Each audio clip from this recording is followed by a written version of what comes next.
أعوذ بالله من الشيطان الرجيم بسم الله الرحمن الرحيم.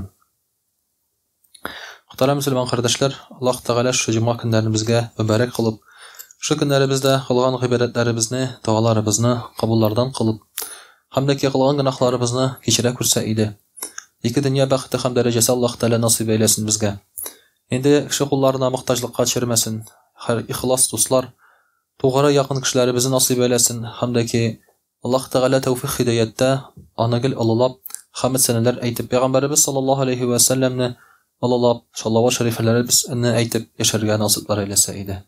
Muhterem kardeşler, bugün silep gidesi sözümüz bolar inşallah günahlar hakkında. Yani gumumen günahlar hakkında. Ne için degende bu dünyada bilgili bir tıyular bulmasa kişi özünün kim ikenin yoğaltır idi. Mine haligine bugün gene demetirge kerek haber okuldu. Okudum aytik Kazanda birinci transgenderlar arasında barlıkka kelgen yazılışu, ZAKS yazılışı. Nikah dep aytып болмай шулай бит инде. ZAKS yazılışı bolgan. Men indi аларның милләтләре ягыннан кемнәр икәнен белмим. Әмма шулай да аларны ZAKS'та теркәп куйганнар.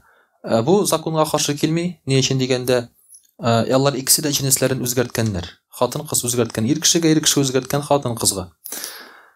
Һәм инде үзгәрткәннән соң җинесләрен алар паспортта да яздырылганнар үзләрен инде. Яңа җинес буенча, димәк, закон буенча шушы паспорт белән аларга инде никах укырга ярый.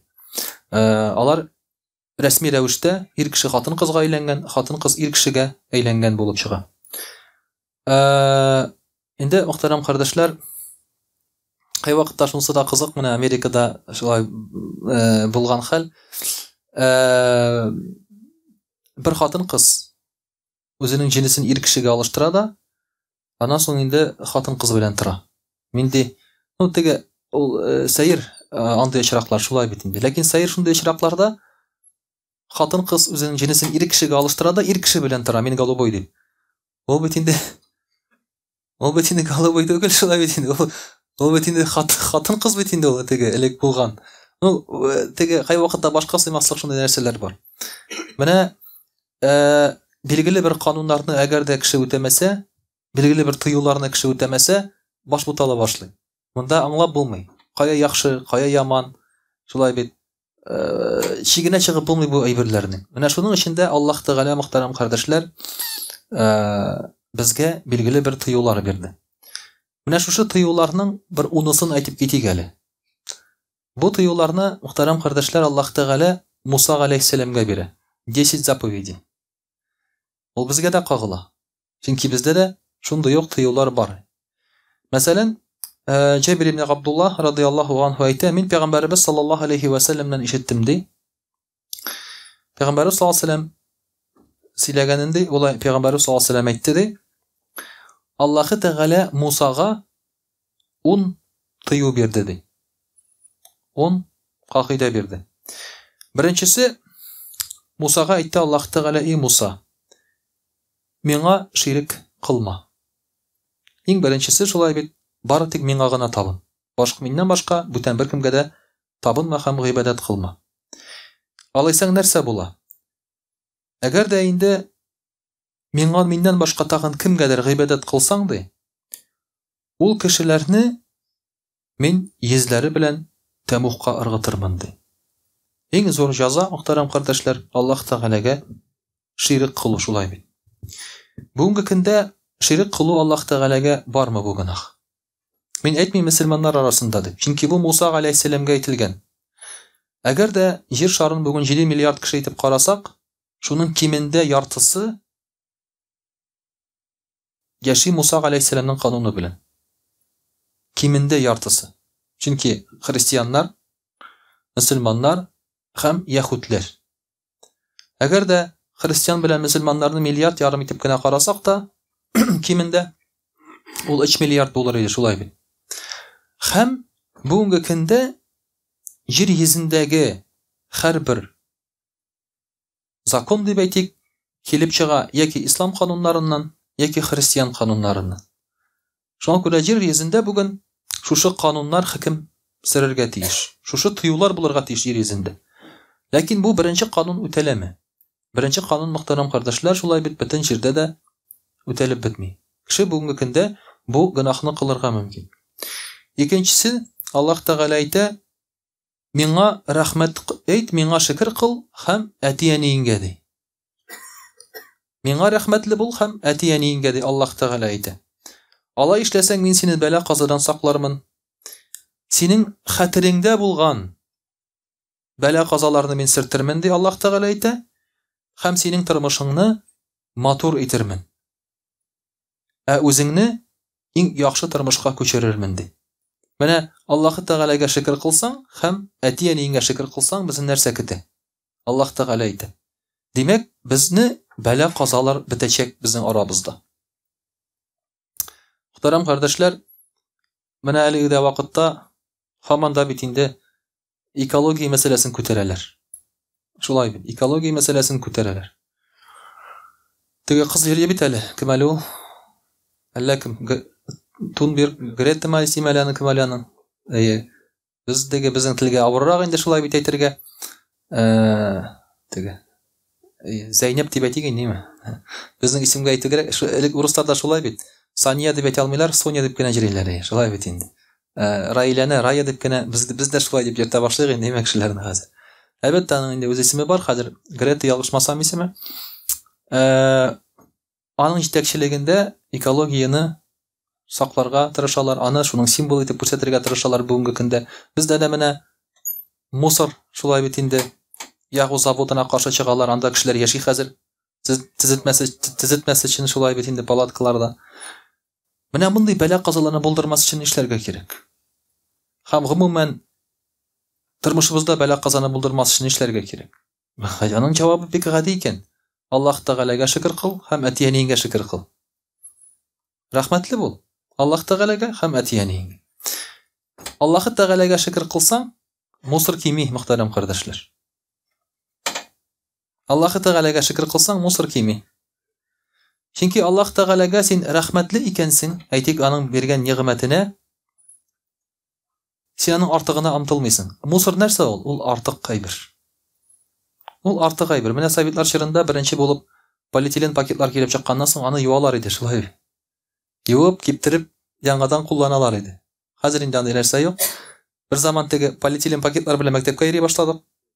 Чөнки круто, полиэтилен пакет белән бару шулай бит инде. Сумканы читкә куеп, янмальный кожаный сумкаларны куеп торып, шулай бит инде. Шундый нәрсәләр бар иде. Аллаһ Тәгаләгә шөкр кылсаң, мөхтәрәм кардәшләр, сиңа андый кирәкмәгән әйбер кирәк булмаячак сиңа. Җирисең, шулай булганна канәгать риза буласың. Димәк, мусор да булмаячак, бәла казалар булмаячак. Булар белән көрәшеп азапланырга кирәк түгел. Өченчесе, инде Аллаһ Тәгалә әйтә: "Мин тыйган кешеләрне үтермә ди. Минем рәхсәтем булмаган кешеләрне үтермә. Әгәр алай эшләсәң, шушы җир сиңа тар булыр ди. Һәм минем ачуым аркасында син табукка керерсең ди." Кеше үтергән кешеләр, мөхтәрәм кардәшләр, аларга җир тар була. Менә без бит сөйлибез теге хаманда сөйләшәбез, экстремизм, терроризм, тегеләй булай дип, шулай бит инде. Аларның проблемалары нәрсәдә? Аларның проблемалары кеше үтерүдә. Беренче максат шулай бит инде кеше үтерү. Нишләптер? Кая гына килсәләр дә, алар кешеләрнең тормышын юк итәргә тырышалар. Һәм бүгенге көндә аларга җир тар. Кая гына барсалар да, алар сыймыйлар. Алар гел яшеренеп, каядыр кысылып яшәргә мәҗбүр. Усама бен Ладенны карасагыз шулай бит. Аңа җир тар иде. Ул кая качырга белми. Аңа бер каяда урын юк.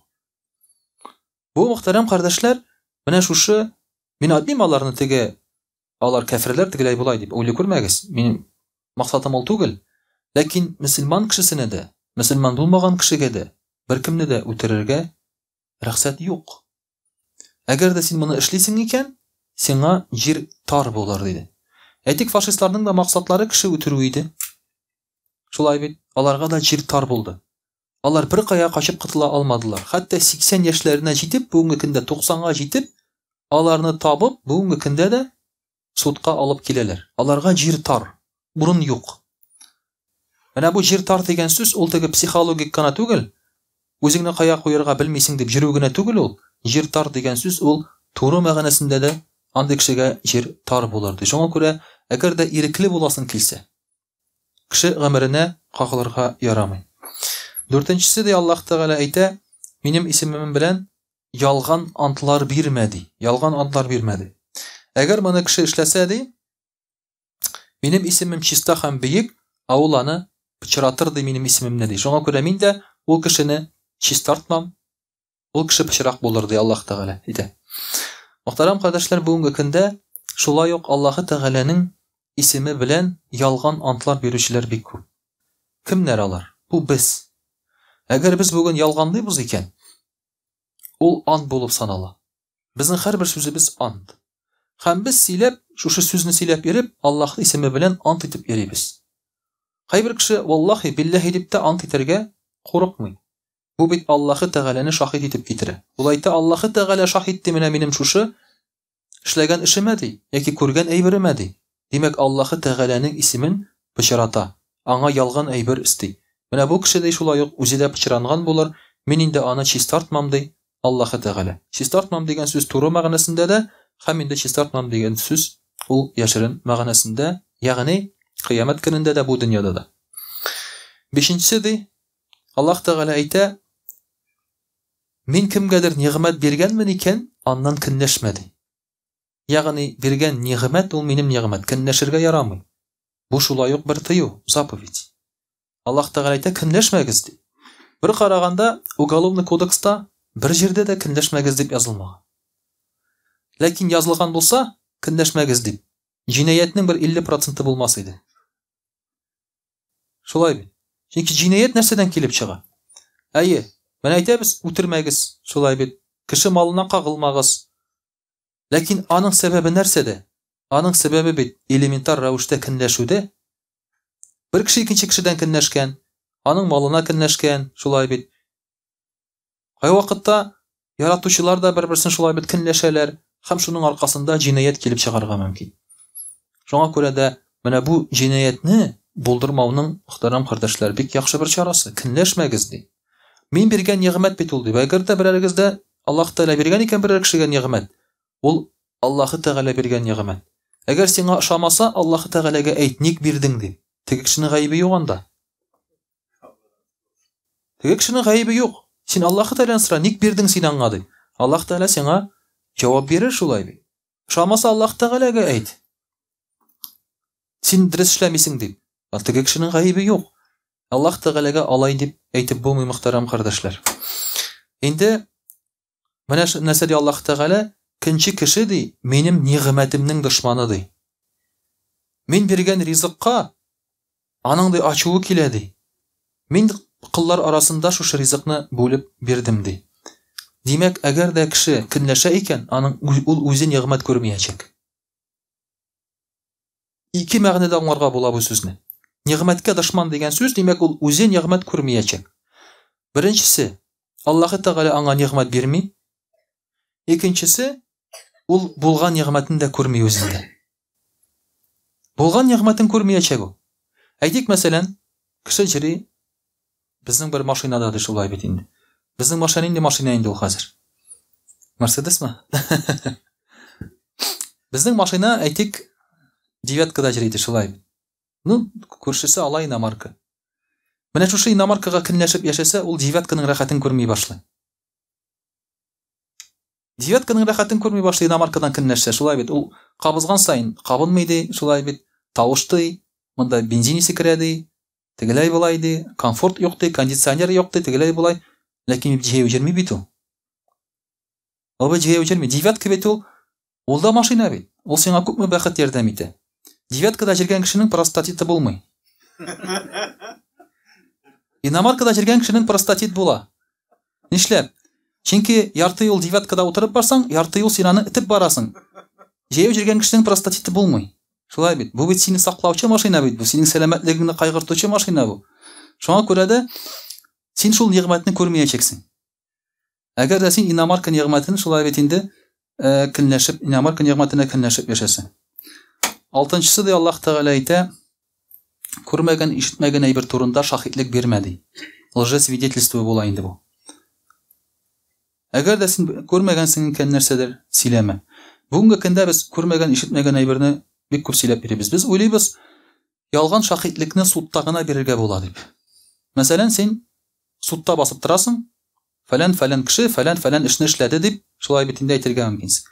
Бүгенге көндә бу да эшләнә, мөхтәрәм кардәшләр. Кай вакытта, мәсәлән, шаһидкә басым ясап, куркытып, аңа ялган шаһидлек китерергә мөмкиннәр. Судта мондый нәрсә бар. Ләкин курку астында да моны эшләргә ярамый. Судта гына түгел, бу дөньяда да. Мәсәлән, әгәр дә без әйтәбез икән, фәлән кеше зиначы дип, ләкин син аны үзең күрмәдең. Зиначы икәнен шулай бит. Бу да ялган шаһидлек бит. Син шаһидлек күрсәтәсең ул кешенең зиначы икәненә. Безнең инде кайчан күргәнебез бар, берәр кешенең зина кылганын. Хәтта менә синең якын дустыңның зина кылганын күргәнең бармы? Ул бит зина кылу дигән сүз, ул мөхтәрәм кардәшләр, кыз белән егетнең юрган астында кочаклашып ятуы түгел.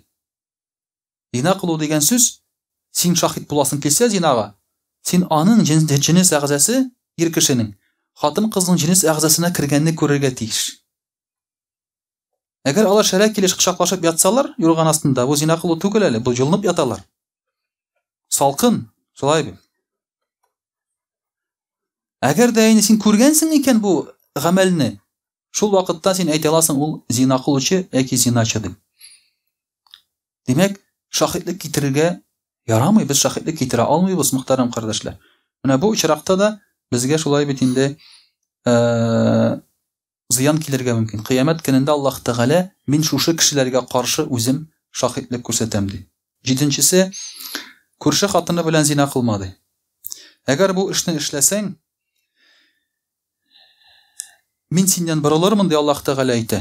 Һәм күк ишекләрен мин сиңа ябырмын ди. Зина кылу үзе бер зур гынах. Мөхтәрәм кардәшләр, ул шулай ук җинаят булып санала, аның үзенең җәзасы бар. Ләкин күрше хатыны белән зина кылу. Күрше хатыны дигән сүз кияүдәге хатын турында сүз бара, ялгыз хатын турында түгел. Күрше хатыны ялгыз хатын түгел. Күршеңнең хатыны дип сүз, аны аңларга кирәк, шулай бит инде. Ялгыз хатын белән йокларга ярый дип тагын аңламагыз. Менә мөхтәрәм кардәшләр, менә вагаз силим, менә вагаз силим. Шанасызмы, юкмы? Шул вагаздан соң килеп сорыйлар, хәзрәт, булай ярамаса, булай ярый бит инде. Монда һәрбер сүзне чәйнәп бирергә кирәк. Ул шаккатмалы нәрсә ул.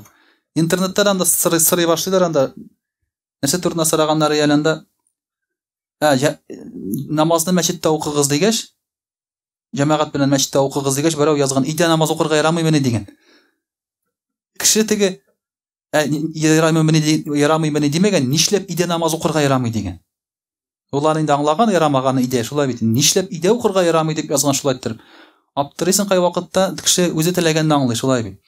Шуңа күрә гомумән зина кылырга ярамый. Күршеме ул, күрше түгелме ул, шулай бит. Ләкин күршеңнең хатыны белән зина кылу бу тагында пычраграк эш. Чөнки син монда күрше хакын бозасың, дус хакын бозасың, шулай бит. Күрше хакы ул зур хак. Әйтелгән бит, күрше хакы Тәңре хакы дип, чыннан да Аллаһ Тәгалә күрше өчен бездән сораячак. Без җавап тачакбыз күрше өчен. Әгәр син тук булып күршең ач булса, без моңа җаваплы. Шуның өчен дә бу да, мөхтәрәм кардәшләр, кергән шушы тыюларга. 8-нчесе, кешегә теләгән, үзеңгә теләгән әйберне кешегә дә телә. Монсы инде аңлашыла шулай. Бу бездә дә бар. Иман китермәс берегездә дип Пәйгамбәрбез саллаллаһу алейһи ва сәллям әйтә, үзегезгә яраткан әйберне кардәшегезгә яратмыйча, теләмичә. Булай яшәсәк, безнең гомумән бер проблема да булмас иде. Үзеңгә теләгән әйберне кешегә теләсәк һәм кешегә эшләсәк, яки үзеңгә яратмаган әйберне кешегә эшләмәсәң, бер нинди проблемабыз гомумән җир йөзендә гынах та калмас иде. Әгәр дә шулай яшәсәк, мөхтәрәм кардәшләр. Менә шуңа күрә дә бу да бер матур кагыйдә. Шулай ук инде 49-нчысы, Аллаһ Тәгалә әйтә, минем исемемнән башка исем белән хайваннарны чалмады. Ягъни хәрам. Хәрам ризыклар ашама, эчмә, шулай бит. Һәм дә инде шушы хайваннарны башка исем белән чалма. Мөхтәрәм кардәшләр, Аллаһ Тәгалә әйтә, минем өчен эшләнгән әйберне генә яратам ди. Менә бүгенге көндә шулай бит, ризык бик күп, ләкин бу ризыкның бик әзе генә хәләл. Бик әзе генә хәләл, кызганычка каршы. Хәләл булсын өчен монда бит авыр бер нәрсә эшлисе юк. Кайбер кеше авыр әйтә, хәләл ризыкны. Кемдер әйтә, хайванны ашатырга кирәк генә чиста әйберләр белән генә, хәләл ризыклар белән генә, яратып башыннан гына яратып торырга, шулай бит җуындырып, анда карап, күтәреп иртергә, шулай бит инде. Ана соң инде бисмилла әйтеп, шулай бит инде чаласың син аны, ул итне инде билгеле бер пычаклар белән, балталар белән генә турарга, чабырга, шулай бит билгеле бер урында гына сакларга, кибеткә китерергә, кибеттә сатырга тиеш инде мөселман кешесе, шулай бит тәһарәтле, гыселле, кызлар булса инде саф кыз булырга тиеш ул, шулай бит. Менә шулай иткән чиракта гына ул хәләл була дип кеше авыр әйтә. Ләкин хайванны бисмиллаһи Аллаһу акбар дип чалдың икән, бу инде хәләл. Калганын үти алсаң бик әйбәт, үтәмәсәң, бу хайван хәләл. Шуңа күрә хәләл итү бик җиңел хайванны, ләкин принципиаль рәвештә кеше моны эшләми. Кеше бер нинди исемсез Аллаһны онытып, Аллаһны читкә куеп, шушы хайванны үтерә. Димәк, ул бу хайванны шайтанга корбан итә.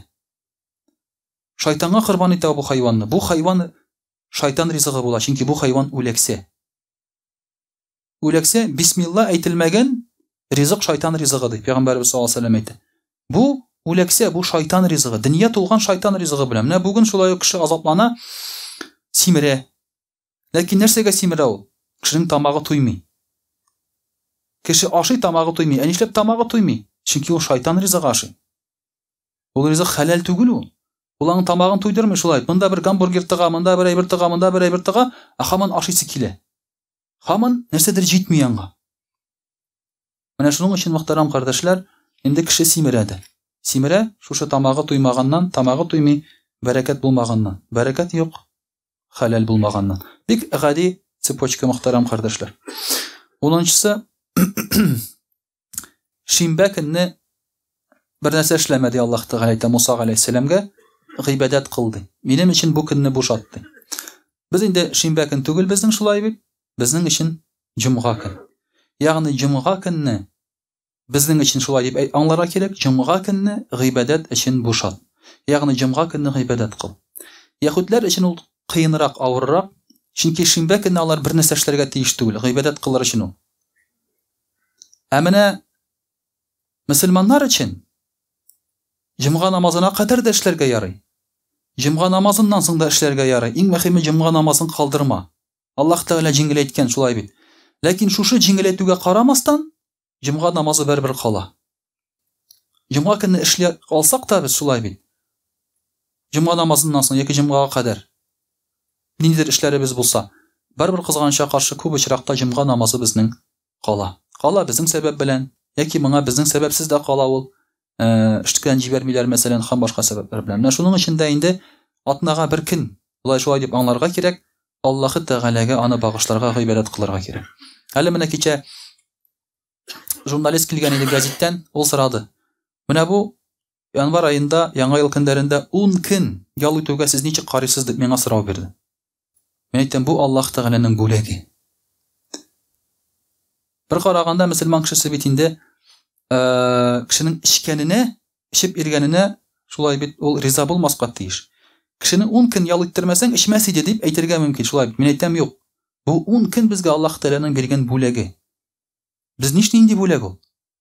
Кыш көне рәхәтләнеп 10 көн ураза тотабыз. Эшкә барасы юк, бер нәрсә эшлисе юк. Кышкы ураза бик кыска. Гыйбадәт кыл шулай бит. Рәхәтләнеп төннәр буе намаз укып чыга алабыз. Эшкә барасы юк. Мондый мөмкинчелек ул бик әз кешегә ләге. Рәхәтләнеп кунакка бара алабыз, кешеләрне кунакка чакыра алабыз шушы көннәрдә. Бар бит дуслар, бер-беребезгә ирешә алмыйбыз шулай бит. Чөнки эштән кайтабыз да иртә белән эшкә китәргә кирәк. Димәк, Аллаһ Тәгаләнең безгә савап өчен эшләр биргән көннәре бу. Моны алайттырып теге үзеңә файдага кабул итә белергә кирәк. Шуңа күрә дә без монда инде бу эшле кылмаган гыйбадәтләрне кыла алабыз. Атнаның һич югында бер көнен ди багышларга кирәк, мөхтәрәм кардәшләр, Аллаһ Тәгаләгә. Шу җомга көнен Барбар инде Аллаһ Тәгаләгә багышласак, иншааллах, Аллаһ Тәгалә безне әҗерле итәр. Чөнки Аллаһ Тәгалә иште көннең бер көненә генә лаек. Ул күбрәккә дә лаек. Әмма шушы бер көнне генә бирсәк тә, Аллаһ Тәгалә риза булыр иде бездән. Инде иншааллах русчада сөйләп китәрбез. Аузу биллахи минаш шайтанир раджим. Бисмиллахир рахманир рахим. Дорогие друзья, сегодня мы с вами говорим о грехах. Я перечислять не буду, какие есть грехи, потому что все грехи вы знаете. Пророк, саллаллаху алейхи вассалям, сказал о грехах: грех – это то, что беспокоит твое сердце. То есть ты переживаешь, сердце бьется, спать не можешь из-за какого-то своего поступка. Но, увы, это правило на сегодняшний день может не работать. Да?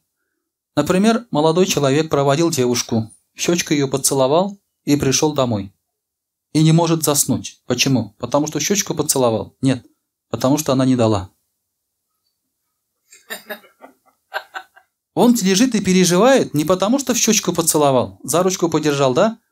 А потому, что у них ничего не было. Он лежит и думает. Может позвонить, снова к ней сходить, да? Она тоже лежит и думает. Может позвонить и пригласить, да? Может, я что-то неправильно сделала?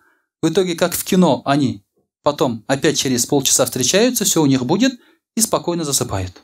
К сожалению, сегодня, конечно, это правило не работает, но у мусульман работает. Если мусульманин делает какой-то поступок, и сердце у него переживает, беспокоится, это значит грех. Грех – это то, что нас тревожит. То, что делает нас несчастными, грустными, заставляет нас плакать, потеть и терять здравомыслие. Поэтому, дорогие друзья, как можно меньше, конечно, надо совершать грехи. Пророк, саллаллаху алейхи вассалям, в своем хаджи, прощальном хаджи, сказал о 3 людях. Он сказал: сказать ли вам, кто такой му'мин, верующий, муслим, мусульманин, муджахид, сражающий на пути Аллаха, и мухаджир, переселившийся ради Аллаха. Кто эти 4 человека? Истинно. Как дать им определение? Пророк, саллаллаху алейхи ва саллям, сказал: му'мин, верующий, это тот, от кого ты не боишься ни за свое имущество, ни за свою жизнь. То есть рядом с му'мином, верующим человеком, ты ничего не боишься. Например, если ты оказался рядом с верующим человеком, ты можешь имущество оставить, он его не тронет. Можешь спокойно сидеть, да? Все, оружие свое можешь подальше засунуть. То есть не надо за него держаться, потому что бывает так, что иногда в окружении каких-то людей мы переживать начинаем. Сидишь, например, в автобусе, заходит какой-то пьяный человек. Ты уже все наготове. Да? Ты уже наготове. Ты уже переживаешь. Подальше убираешь, кошельки, туда-сюда. Иногда в автобусах предупреждают. Осторожно, работают карманники. Раньше вот так предупреждали, по крайней мере. И ты уже все держишься за свои кошельки. Рядом с мусульманином ты ни за что не переживаешь. Мусульманин, значит, он тебя не тронет, ни твое имущество, ни твою жизнь. Вот это истинно верующий. Кто такой, говорит, мусульманин? Мусульманин – это тот, от чьего языка и руки никто не страдает. Это истинный мусульманин. То есть он ни языком, ни делами, ни руками тебе не навредит. Это значит, опять-таки, безопасность. Если даже ты расскажешь ему что-то о своих каких-то плохих делах, он об этом никому не скажет. Он о тебе не будет говорить, гайбат, злословить или еще что-то, и не будет тебя оскорблять, и, соответственно, руками он тебе ничего не сделает. Вот это, говорит, истинный мусульманин. Вот к чему надо стремиться, потому что люди по этим вещам дают оценку. Не потому, что ты намаз читаешь, а потому, что с тобой безопасно. От твоего языка и руки никто не страдает. Вот так тебе дают люди оценку. Иногда говорят, вот даже часто, вот буквально вот на этой неделе спрашивала женщина. Вот есть, говорит, мусульманки. Платок носят. Ну, ведут себя очень безобразно. Некоторые могут даже курить, матом ругаться, оскорблять кого-то там и так далее. Я говорю, это очень хорошо. Это очень хорошо. Это хорошо не в том плане, что мусульманка в платке ругается. Это хорошо то, что ругающийся человек носит платок. Разницу чувствуете? Разница очень большая. Этот человек начал ругаться не когда одела платок, а одела платок, когда она ругалась. Это ее этап. И через некоторое время она перестанет ругаться. Это этап определенный. Вот если человек одевает платок и потом начинает ругаться матом, оскорблять, да, или воровать, или еще что-то делать, тогда да. Тогда платок – это очень плохо. Эта разница здесь большая, огромная. Поэтому мусульманин, когда уже становится мусульманином, должен стремиться, чтобы рядом с ним была безопасность. Кто такой муджахид, сражающийся на пути Аллаха? Мы все мужчины, мы все мечтаем, да, взять оружие, меч, топор или еще что-то там. У нас кровь играет, у нас дома тоже стены увешаны там, да, всякими этими атрибутами.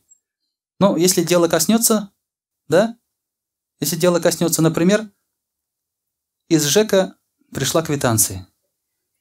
На 500 рублей больше начислили, да? Но мы же мужчины, у нас топоры, ножи, везде оружие. Мы что говорим? Жена, сходи-ка там спроси-ка, почему так там побольше начислили, да? Вот такие мы муджахиды. Вот такие мы муджахиды на самом деле, да?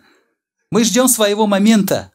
Ждем своего момента, пока на себя нападут, да? Вот тогда мы себя покажем. А пока там квитанция пришла, там, да, там в магазине жену оскорбили твою, да, ты говоришь, ой, он сумасшедший, оставьте его, да. Вот в этом плане мы, конечно же, как сказать, не то, что нет, мы не герои, мы мудрецы в этом плане. Мы говорим, зачем там связываться, да. Я не говорю, что ножи там надо хвататься, то есть отвагу-то тоже надо как-то проявить. Не конфликтные мы, да. Но истинный муджахид – это тот, говорит, кто борется с самим собой, своими пороками, со своими грехами в поклонении Аллаху Субханаху ва Тааля. Кто такой мухаджир? Все мы опять-таки хотим быть мухаджирами. В одно время это было очень популярно. Была даже группа, называется Ахлюль Хиджра ва Такфир. То есть они объявляли всех кафирами и переселялись куда-то, где этих кафиров не было или было меньше. Было такое время. Сейчас таких людей уже нет, вы даже, наверное, даже не помните это и не знаете, что они были. Но на этой волне какие-то мусульмане переселились в какие-то мусульманские страны, или там Европу, или еще куда-то. Поэтому мы часто думаем об этом. Вот бы переселиться, да? Там, где одни мусульмане. Там спокойно намаз читать и так далее. Но пророк, саллаллаху алейхи ва саллям, сказал, истинный переселенец – это тот, кто переселился, или, точнее, оставил не родину, не землю, не людей, а оставил свои грехи. Вот если ты оставил свои грехи и перешел на сторону добра, благодеяний, тогда ты истинный переселенец. Потому что сахабы, они переселились из-за этого как раз. Чтобы их не окружали грехи, чтобы эти грехи на них не влияли, чтобы они сами как-то туда не попадали. Поэтому, если ты здесь можешь держаться от грехов, это очень хорошо. Я вам скажу, что арабам здесь держаться очень сложно, они не могут здесь держаться. Вот у нас приезжали ребята на учебу из Сирии, там, из африканских стран. Первое, что они делали, они сразу в дискотеки, бухло, кызлар, маржалар, да, девушки. Потом через год, 2-3 они просыпались, глаза открывались, да. Они говорят, что вы наделали, и потом приходили в мечеть. Я не скажу, что все, но многие. Почему? Потому что они этого не видели, и сюда пришли, все дозволено. Вот мы живем в этой дозволенности, и мы этого не совершаем. Алхамдулилля. Истинные мухаджиры, которые даже видя грех, при доступности греха, мы можем сказать нет, можем отвернуться. Вот это истинные мухаджиры. Алхамдулилля, пусть Аллах Та'аля нас сохранит. Дорогие друзья, пророк, саллаллаху алейхи ва саллям, так сказал: благо никогда не забудется. Также не забудется и грех. Если ты совершаешь хорошее дело, то его всегда будут помнить. Аллах Та'аля и люди всегда будут помнить. Если ты совершаешь какой-то грех, то не думай, что куда-то его можно скрыть. Есть такая пословица, да? Без хапшык түбінде ятмый. Да? Такая татарская пословица. Шило в мешке не утаишь. Когда-нибудь это шило острым углом продырявит мешок и выйдет. И выйдет. У меня тоже вот мелочь здесь в карманах ходил раньше. Протерла штаны, и оттуда начали падать. Поэтому хотя бы бумажными деньгами храните. То есть мелочь опасно хранить. Сейчас уже перестал я брать мелочь на делицах. Говорят, давай там, хазрят, вот там 10 рублей. Я говорю, ребята, давайте там накопите там вместе, потом бумажными дайте, говорю. Опасно, говорю, шило в мешке не утаишь. Поэтому грех, его никак не утаишь. В любом случае. Он все равно выйдет. Также это грех. То есть, если мы скажем по-другому. «Ваддаяну ля юфна». И судья никогда не умрет. Кто такой судья? Судья Аллах Тааля. Если в этом мире можно подождать, пока судья умрет, или прокурор тебя забудет, или у какого-то уголовного дела выйдет срок давности, то у Аллаха этого нет. У Аллаха этого нет. Судья, он вечный, и он всегда помнит, и ты все равно к нему придешь. И Пророк ﷺ говорит, «Кун машита», будь таким, каким хочешь. Делай, что хочешь. Почему? Потому что как ты будешь себя вести, так и с тобой будут вести так же себя. Делающий грех человек, он враг самому себе прежде всего. Если человек делает грех, он не кому-то вредит, он сам себя закапывает. Если ты навредил кому-то в этом мире, то этот человек, он от тебя избавится через некоторое время. Умрет, например, да, или переедет от тебя. Но ты от своего греха не избавишься до судного дня. Аллах тебя будет за это судить. Поэтому ты сам себе навредил, а не этому человеку, перед кем ты делаешь грех. Дорогие друзья, у Адама, алейхиссалям, было принято покаяние. Он совершал грех. Он совершил грех, мы тоже можем совершить грех. И у нас есть обратный путь. Это покаяние, очиститься. Никто из этого мира чистым не уйдет. Если кто-то родился, он обязательно будет грешить. Это человеческая натура, человеческая суть. Все зависит только от того, большой грех, маленький, только вот в этом заключается. Кто-то, например, прошел мимо птичек, не накормил. Он считает это грехом себе и переживает из-за этого. А кто-то проходил мимо человека и пнул его, и даже это не считает грехом. Поэтому все зависит от того, большой грех или маленький, но все мы совершаем грехи и ошибки. Адам, алейхиссалям, совершил ошибку. И как это ему простилось? Благодаря 5 вещам. Каким вещам? Первое. Адам, алейхиссалям, тут же признал свой грех. Шайтан не признал свой грех. Они оба совершили грех. Но Адам, алейхиссалям, признал, шайтан не признал. Второе. Адам, алейхиссалям, сожалел о содеянном. Шайтан не сожалел. Третье. Упрекал самого себя. Адам, алейхиссалям, он говорил, я виноват. Инна талямна анфусана. Мы навредили сами себе. Шайтан говорил, я не виноват. Это Адам, алейхиссалям, виноват. Он винил других. Четвертое. Он тут же поторопился покаяться. Адам, алейхиссалям. Шайтан не торопился. И пятое. Адам, алейхиссалям, всегда надеялся, что Аллах его простит. А шайтан, у него даже надежды на это не было. Поэтому Аллах Тааля не простил шайтана. А Адам, алейхиссалям, простил.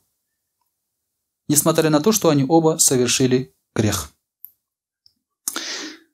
Также, дорогие друзья, Пророк ﷺ сказал, самый большой грех перед Аллахом – это маленький грех перед людьми. Самый маленький грех перед Аллахом – это большой грех перед людьми. В каком смысле это сказано? Если ты считаешь свой грех большим, то перед Аллахом он маленький. Если ты сожалеешь и каешься, то Аллах его простит.